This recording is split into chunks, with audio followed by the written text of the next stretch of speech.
تکبر نہیں پیدا ہوتا۔ حضور غوث اعظم رضی اللہ تعالیٰ آپ کو اللہ رب العزت نے نا بے حساب نعمتوں کے ساتھ ایک نعمت تکلم بھی دی تھی، گفتگو کی نعمت، کہ زبان میں اتنی تاثیر تھی اور اتنا فن خطابت اللہ نے دیا تھا کہ آپ کے بیٹے حضرت شیخ عبد الرزاق بیان کرتے ہیں کہ ابا جی نے جب خطاب کرنا ہوتا تو 60-70 ہزار سے کم مجمع نہیں ہوتا تھا،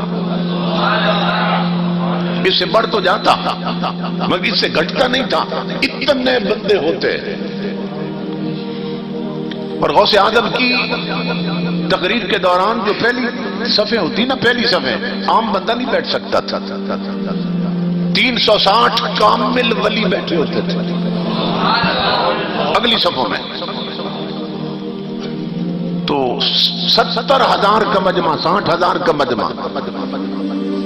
آپ کے بیٹے فرماتے ہیں کہ جب خطاب ختم ہوتا تو ایک ایک مجلس میں سے 16 17 جنازے اٹھ جاتے تھے لوگوں کے۔ جب خوف خدا پہ بات کرتے تو دل پھٹ جاتے لوگوں کے۔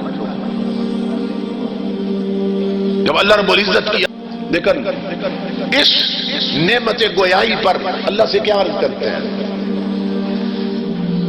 دعا مانگتے، عرض کرتے مولا جب میں پیدا ہوا تھا تو میں گونگا تھا، تو نے مجھے بولنا سکھایا۔ غوث اعظم کس طرح اس نعمت کا اظہار کر عاجزی کے ساتھ، مولا جب میں پیدا ہوا تو میں گونگا تھا، تو نے مجھے بولنا سکھایا۔ اب اگلی بات سنیں، ساتھ عرض کرتے مولا اب یہ بولنا جب تک تیرے حق میں ہو، جب تک زبان تیرے حق میں بولے تو مجھے بولتا رکھنا، اور جس دن تیرے حق میں بولنا چھوڑ دے مجھے پھر سے گونگا کر دینا۔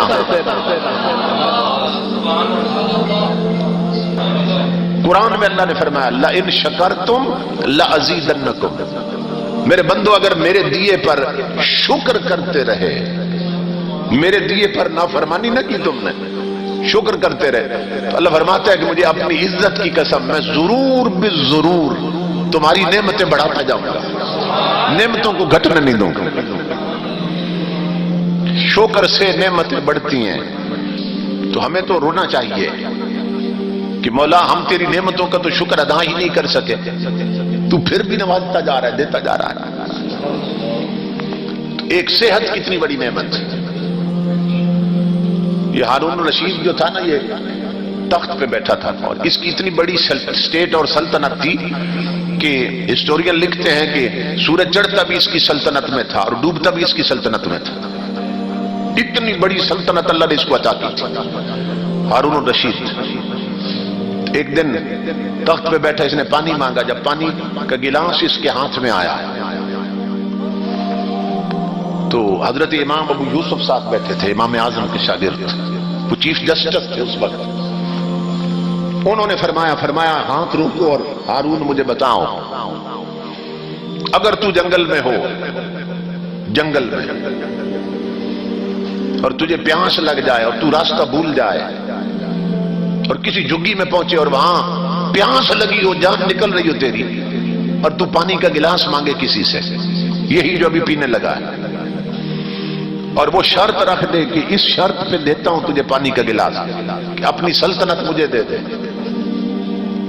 پوری حکومت مجھے دے دے، تو بتا جان بچائے گا یا تخت بچائے گا؟ تو وہ کہنے لگا سیدھی سی بات ہے، میں تو جان بچاؤں گا، ایک گلاس پانی پر میں اپنی سلطنت دے دوں گا اسے، وہ گلاس خرید لوں گا۔ آپ نے فرمایا آپ پانی پی لو، میں نے اس لیے تمہیں بتایا کہ اپنی اس سلطنت پہ کبھی تکبر نہ کرنا، یہ تیری پوری حکومت میرے رب کے گلاس کی ایک قیمت بھی نہیں بنتی ہے۔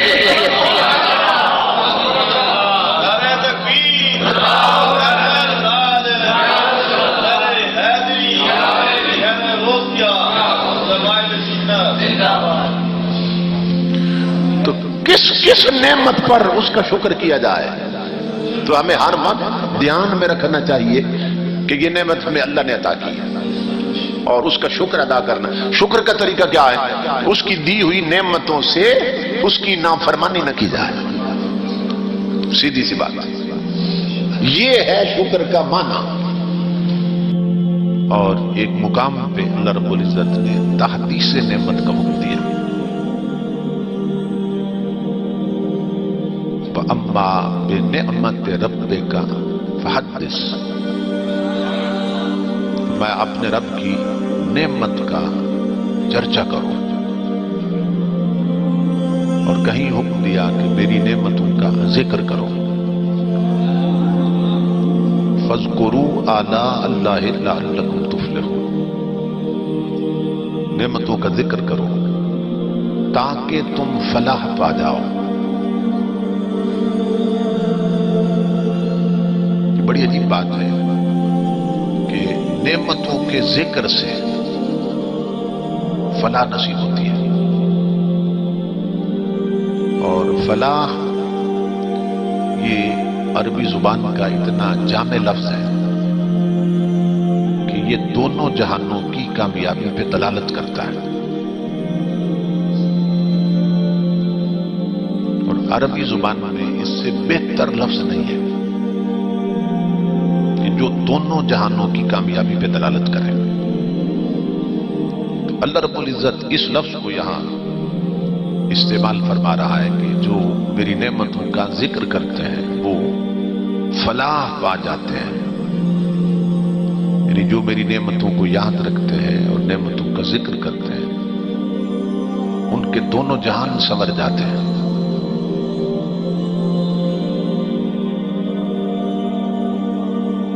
سوال یہ ہے کہ ہم نعمتوں کا ذکر تو کرتے رہتے ہیں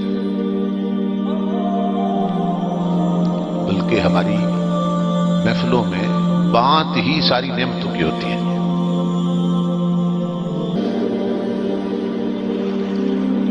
جو بنگلے اور کوٹھیاں ہیں وہ بھی نعمت اگر جائز طریقے سے بنے. اور جو پلاٹ ہیں اور زمینیں ہیں یہ بھی نعمت. قیمتی گاڑیاں ہیں یہ بھی نعمت. قیمتی لباس ہے یہ بھی نعمت. یہ سب نعمت ہیں. اگر آپ غور کریں تو محفلوں میں ہم انہی چیزوں کا ذکر کرتے رہتے ہیں. شادیوں پہ انہی کا ذکر ہوتا ہے بلکہ نمائش ہوتی ہے. صرف نعمتوں کا ذکر نہیں ہوتا، نعمتوں کی نمائش ہوتی ہے. میرے اتنے پلاٹ ہیں، میری اتنی زمین ہے، اتنے بنگلے ہیں، میرا کاروبار اتنا پھیل گیا ہے. تو یہ باتیں ہم برادری میں کرتے رہتے ہیں، دوستوں میں. تو یہ ہے تو ساری نعمتیں اور ان کا ہم ذکر کرتے رہتے ہیں. تو کیا اللہ کے اس حکم کی تعمیل ہو رہی ہے کہ جو وہ حکم دے رہا ہے کہ میری نعمتوں کا ذکر کرو تو ہم تو نعمتوں کا ذکر کرتے ہیں. تو کیا اللہ کے اس حکم کی تعمیل ہو رہی ہے؟ حکم پہ عمل ہو رہا؟ نہیں ہو رہا. تو نعمتوں کا ذکر کر کے بھی اللہ کے حکم پہ عمل نہیں ہو رہا تو سبب کیا ہے؟ سبب صرف انٹینشن اور نیت کا ہے کہ ہم ان تمام چیزوں کا ذکر کرتے ہیں فخراً، تکبر کے طور پر، اپنی امیری ظاہر کرنا اور دوسروں سے اونچا بننا کہ میں اتنے پیسے والا ہوں، اتنی قیمتی گاڑی ہے میرے پاس، اتنے بنگلے ہیں، کوٹھیاں ہیں، پلاٹ ہیں، زمینیں ہیں، اتنا بزنس پھیل چکا ہے میرا. تو ہم ان چیزوں کا، ان نعمتوں کا ذکر کرتے ہیں فخر، تکبر کے ساتھ، کبرن کرتے ہیں. اللہ رب العزت فرماتا ہے کہ بندے اپنی نیت ٹھیک کر لیں. ان نعمتوں کا ذکر کر مگر فخرن نہ کر، شکرن کر. ان نعمتوں کا ذکر فخر سے نہ کر، ان نعمتوں کا ذکر میرے شکر سے کر. صرف انٹینشن اور نیت بدل دی اور لوگوں کو بتا کہ تجھے یہ دی کس نے، یہ جو کچھ تیرے پاس ہے تجھے دیا کس نے. یہ تجھے نوازا کس نے؟ لوگوں کو بتا کہ جب میں دنیا میں آیا تھا میں تو خالی ہاتھ تھا، اور دنیا میں آیا تھا میں تو ننگا تھا، کپڑے بھی تن پہ نہیں تھے۔ یہ جو آج الماریوں میں میرے انگنت سوٹ پڑے ہیں، بتا دنیا کو کہ یہ میں نے دیے ہیں۔ اللہ فرماتا ہے یہ میری عطا ہے، یہ اتنی زمینیں جائیداد اور یہ سارا کچھ یہ میری عطا ہے۔ کہ تجھے جو اولاد دی اور پھر انہیں جوان کیا اور پھر حادثوں سے محفوظ رکھا، یہ سب میری عطا ہے۔ یہ تیرا جسم جو صحت مند ہے اسے بیماری سے بچایا ہوا ہے، تجھے ایکسیڈنٹ اور حادثوں سے بچا لیا، یہ سب میری عطا ہے۔ تو اللہ رب العزت فرماتا ہے کہ نعمتوں کا ذکر کرو مگر جس نے دی اس کی بات کرو کہ اس نے دی ہے۔ پھر کیا ہوتا ہے کہ جب بندے کو معلوم ہو اور یاد رہے کہ یہ نعمت رب نے دی ہے، تو پھر امام الانبیاء کے غلام اس نعمت پر تکبر نہیں کرتا، اس نعمت پہ اللہ کا شکر کرتا ہے۔